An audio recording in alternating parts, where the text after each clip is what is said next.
banggitin ang pangalan, ay nagtapos ng aking pag-aaral sa pamantasan ng lungsod ng Maynila. Sa aking pananagumpay na ito, ako'y nanunumpang magtatapat sa adhikain,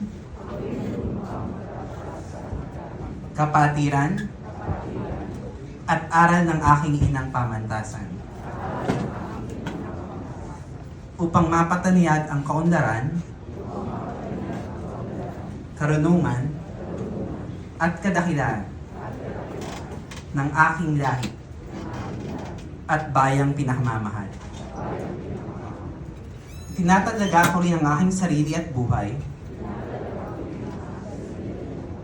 sa paglilingkod sa dakilang lumikha na simula at hantungan ng lahat. Sa aking mga mahal sa buhay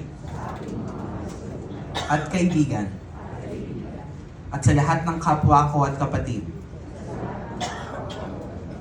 Sa iisang Diyos Amang makapangyarihan sa lahat. Kasihan nawa ako ng may kapal. Congratulations.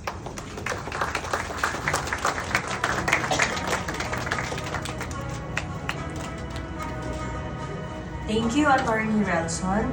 Before ending today's conferment ceremonies, may we request our newly conferred Juris Doctors to come up the stage for a photo opportunity. May we also request university officials to join the group.